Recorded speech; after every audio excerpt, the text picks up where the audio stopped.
नेकपा माओवादी केन्द्रका अध्यक्ष तथा प्रधानमन्त्री पुष्पकमल दाहाल प्रचण्ड नराम्रोसँग फसे। प्रधानमन्त्री पुष्पकमल दाहाल प्रचण्डलाई 15 दिनभित्रमा जवाब दिन दियो अदालतले। निकै कडा आदेश। सर्वोच्च अदालतद्वारा प्रचण्डको नाममा कारण देखाउ आदेश अन्तरिम आदेश भएन।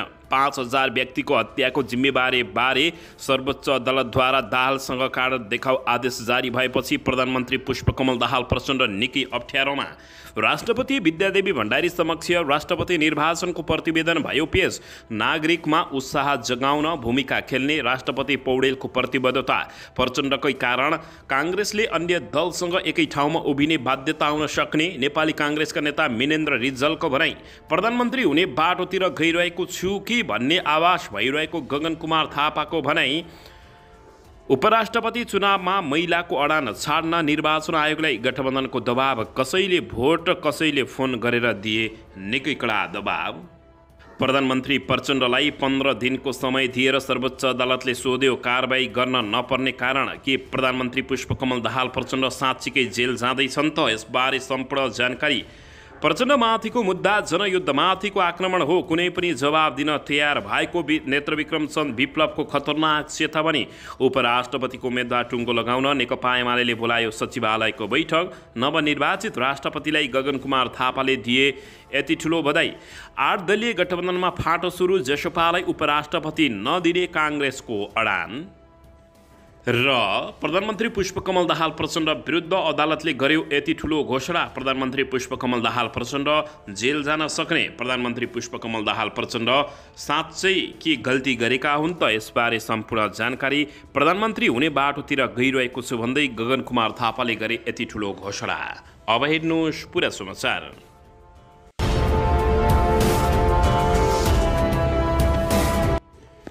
दर्शकबिन नमस्कार। तपाईहरू यति बेला युवा नेपाली युट्युब च्यानल हेर्दै हुनुहुन्छ। दर्शकबिन यदि हाम्रो च्यानल युवा नेपालीसँग अझै पनि सब्सक्राइब गरेर जोडिनु भएको छैन भने सब्सक्राइब गरी जोडिनुहोला। साथै सँगै रहेको बेल आइकनलाई दबाउन पनि नभुल्नुहोला। दर्शकबिन तपाईहरूले हामीलाई कहाँदेखि हेर्दै हुनुहुन्छ, कस्तो अवस्थामा हेर्दै हुनुहुन्छ, देशदेखि हेर्दै हुनुहुन्छ या विदेशदेखि हेर्दै हुनुहुन्छ? यदि तपाईहरूले हामीलाई रेगुलर हेर्नुहुन्छ भने रेगुलर र पहिलोपटक हेर्दै हुनुहुन्छ भने पहिलोपटक भने कमेन्ट बक्समा गई कमेन्ट गरी हाम्रो मेहनतको लागि एउटा सानो लाइक गर्न पनि नभुल्नुहोला। दर्शकबिन नेकपा माओवादी केन्द्रका अध्यक्ष पुष्पकमल दाहाल प्रचण्ड एकपछि अर्को गर्दै फस्दै गएका छन्। सर्वोच्च अदालतद्वारा प्रधानमन्त्री पुष्पकमल दाहाल प्रचण्डलाई किन कारबाही गर्नु नपर्ने भन्दै कारण देखाउन आदेश अन्तरिम आदेश दिएको छ। दर्शकबिन प्रधानमन्त्री पुष्पकमल दाहाल प्रचण्ड विरुद्ध मुद्दामा सर्वोच्च अदालतले कुनै पनि अन्तरिम आदेश दिन अस्वीकार गरेको छ। सर्वोच्च अदालतले प्रचण्डमाथि कारण देखाउ आदेश जारी गरेको छ। न्यायाधीश ईश्वर खतिवडाको एकल इजलासले सो आदेश दिएको हो। सङ्क्रमणकालीन न्याय प्रक्रिया लामो समयसम्म टुङ्गो नलागेको विषयमा प्रस्तुत रिट निवेदक बारे के कसो भएको हो, निवेदकको माग बमोजिम आदेश किन जारी गर्नु नपर्ने हो भन्ने लिखित जवाब माग गरेपछि प्रधानमन्त्री पुष्पकमल दाहाल प्रचण्ड झस्किएका छन्। माग बमोजिमको आदेश जारी हुन नपर्ने भए सोको आधार र कारणसहित बाटोको म्याद बाहेक 15 दिनभित्रमा प्रधानमन्त्री स्वयंले वा कानुनी बमोजिमको प्रतिनिधि मार्फत र अन्य प्रतिवादीहरूले महाधिवक्ताको कार्यालय मार्फत लिखित जवाब पेश गर्न आदेशमा भनिएको छ। सर्वोच्च अदालतले अन्तरिम आदेश जारी गर्नुपर्ने आवश्यकता नदेखिएको जनाएको छ। यस प्रकारका कानुनी प्रश्नहरूको निरूपण पूर्ण सुनवाईको अवस्थामा नै गर्नु मानसिक देखिन्छ। अहिले माग बमोजिम अन्तरिम आदेश जारी गर्ने हुने समयसम्मको पर्याप्त कारण नदेखिएको हुँदा निवेदकको माग बमोजिम अन्तरिम आदेश जारी गर्न नपरेन आदेशमा भनिएको छ। इजलासले रिट निवेदनमा उठाइएको विषयको महत्त्व, गम्भीरता र संवेदनशीलताका कारण यसलाई छिटो छरितो रूपमा निरूपण गर्नुपर्ने भन्दै अग्राधिकार दिएको जानकारी प्राप्त भएको छ। प्रधानमन्त्री प्रचण्डले जनयुद्धमा भएको हिंसाका घटनामध्ये 5000 व्यक्तिको हत्याको जिम्मेवारी आफूले लिने सार्वजनिक रूपमा नै बताएकोले उनलाई तत्काल पक्राउ गरेर अनुसन्धान गर्नुपर्ने माग गर्दै रिट निवेदन दर्ता गरिएको हो। दर्शकबिन यसैबीच यता प्रधानमन्त्री हुने बाटोतिर गइरहेको छु कि भन्ने आवाज भइरहेको गगन कुमार थापाले बताएका छन्। दर्शकबिन नेपाली काङ्ग्रेसका महामन्त्री गगन कुमार थापाले आफू प्रधानमन्त्री हुने बाटोतिर गइरहेको जस्तो आवाज भइरहेको बताएका छन्। शुक्रबार काठमाडौँमा सुरु भएको दोस्रो राष्ट्रिय अर्थशास्त्री सम्मेलन 2079 लाई सम्बोधन गर्दै सो टिप्पणी उनले गरेका छन्। अन्तिम वक्ता रहेका प्रधानमन्त्री पुष्पकमल दाहाल प्रचण्ड कार्यक्रममा नआएपछि महामन्त्री गगन कुमार थापा सो सम्मेलनको अन्तिम वक्ता भएका थिए। प्रधानमन्त्री सहभागी नभएपछि आज अन्तिम वक्ता भए। हिजो फागुन 25 गते पनि पार्टीका सभापति शेरबहादुर देउबा नआएपछि पनि मैले अन्तिम वक्ताको रूपमा एक कार्यक्रमलाई सम्बोधन गर्ने अवसर पाएँ उनले बताएका छन्। अब म यथार्थमा प्रधानमन्त्री हुन लागेको हो कि भन्ने लागेको छ, सविच्युत भइराख्या छु उनले भनेका छन्। त्यो रियालाइज हुने बाटोतिर गएको हो कि भन्ने कुरा राख्न चाहन्छु महामन्त्री गगन कुमार थापाले भनेका छन्। उनले राजनीतिज्ञलाई अर्थशास्त्रीय दृष्टिकोण बुझाउने काममा लाग्न पनि अनुरोध गरेका छन्।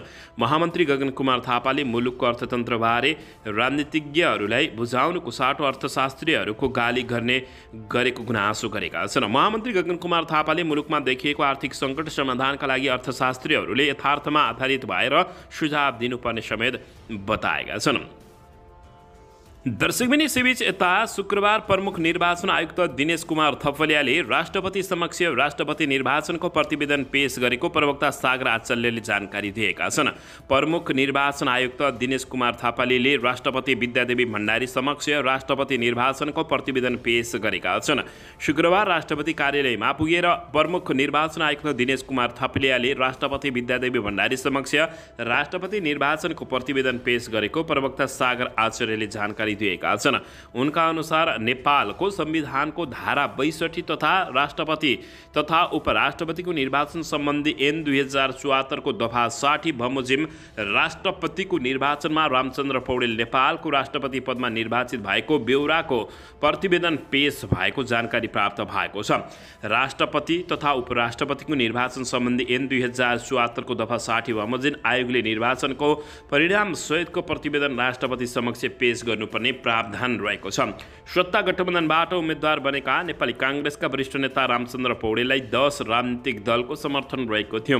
पौडेलले 33,802 मतभार प्राप्त गरे र उनका प्रतिस्पर्धी नेकपा एमालेका उपाध्यक्ष सुभाष चन्द्र नेमाङले 15,518 मतभार प्राप्त गरेका हुन्। दर्शकबिन राष्ट्रपति चुनावमा सङ्घीय सांसदतर्फ 313 सांसद 24,727 मतभारले मतदान गरेका थिए। प्रदेशतर्फ 518 24,864 मतभार सांसदले मत गरेको जानकारी प्राप्त भएको छ। दर्शक महानुभावहरू, अन्ततः नेपाली काङ्ग्रेसको शानदार तरिकाले जित भएको थियो। अन्ततः राष्ट्रपति विद्यादेवी भण्डारीसँग यो सँगै राष्ट्रपतिको निर्वाचनको प्रतिवेदन पेश गरिएको छ। शुक्रबार प्रमुख निर्वाचन आयुक्त दिनेश कुमार थपलियाले राष्ट्रपति समक्ष राष्ट्रपति निर्वाचनको प्रतिवेदन पेश गरेको प्रवक्ताले जानकारी दिएका छन्। 8 दलीय गठबन्धनमा फाँटो सुरु भएको छ। जसपालाई उपराष्ट्रपति नदिने काङ्ग्रेसले अडान लिएको छ। राष्ट्रपतिको निर्वाचनलाई लिएर 8 दलको गठबन्धन बनेको छ। हिजो मुलुकले तेस्रो राष्ट्रपतिको रूपमा रामचन्द्र पौडेललाई पाइसकेको छ। अब सत्ता गठबन्धन उपराष्ट्रपतिको निर्वाचनमा केन्द्रित भएको छ। सत्ता गठबन्धनमा यसअघि उपराष्ट्रपति जनता समाजवादी पार्टीले पाउने सहमति भएको चर्चा चलेको थियो। सोही अनुसार जसपाले हिजो उपराष्ट्रपतिमा पार्टीका संसदीय दलका नेता रामशय प्रसाद यादवलाई उम्मेद्वार बनाउने निर्णय गरेको थियो।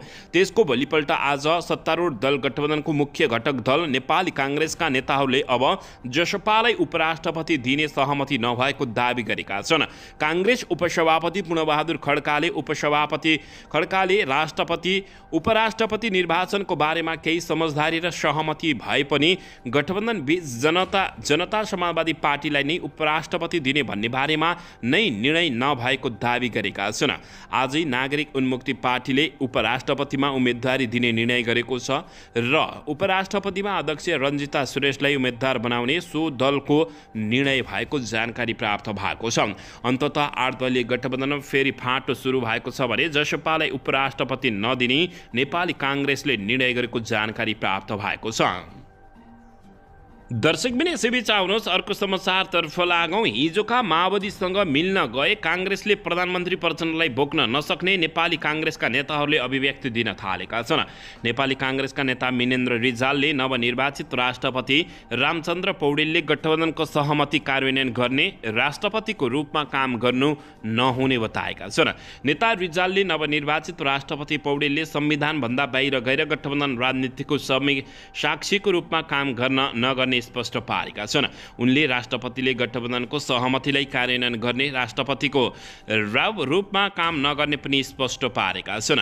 शुक्रबार न्युज एजेन्सी नेपालसँग कुराकानी गर्दै उनले गठबन्धनमा भएका शर्तहरूको जिम्मा राष्ट्रपतिले लिएर सोही अनुसार भूमिका निर्वाह गर्नुपर्छ भन्ने नसोच्न प्रधानमन्त्री पुष्पकमल दाहाल प्रचण्डलाई सुझाव दिएका छन्। गठबन्धनका बीचमा भएको शर्त कार्यान्वयन गर्ने जिम्मेवारी राष्ट्रपतिको नभएको उनको भनाइरहेको छ। नेता मिनेन्द्र रिजालले गठबन्धनका बीचमा भएका सहमति कार्यान्वयन पार्टीले गर्ने र त्यसका लागि नेपाली काङ्ग्रेस इमान्दार हुने पनि बताएका छन्। उनले भने हामीले सबै बुझ्नुपर्ने कुरा हो भन्दा रामचन्द्र पौडेलले संविधानभन्दा बाहिर गएर यो गठबन्धनको राजनीतिकको साक्षीको रूपमा यो गठबन्धनको सहमतिलाई कार्यान्वयन गर्ने राष्ट्रपतिको रूपमा काम गर्नुहुन्न। 60 वर्षभन्दा लामो राजनीति गरेको व्यक्तिले संविधानभन्दा बाहिर गएर जीवनको यो समयमा गर्नुहुन्छ भन्ने मलाई लाग्दैन उनले बताएका छन्। उनले राष्ट्रपति पौडेल गठबन्धनको परिधिभित्र नबस्ने बताउँदै पौडेल आफ्नो पूर्व पार्टी नेपाली काङ्ग्रेसको परिधिभित्र पनि नबस्ने स्पष्ट पाएका छन्। संविधानको परिधिभित्र बस्ने र संविधानको भावनाभन्दा बाहिर गएर कुनै पनि भूमिका नखेल्ने उनले विश्वास व्यक्त गरेका छन्। उनले भने रामचन्द्र पौडेलले संविधानको भावनाभन्दा बाहिर गएर राष्ट्रपतिको भूमिका गर्नुहोला भन्ने मलाई लाग्दैन। संविधानले परिकल्पना गरेको राष्ट्रपतिको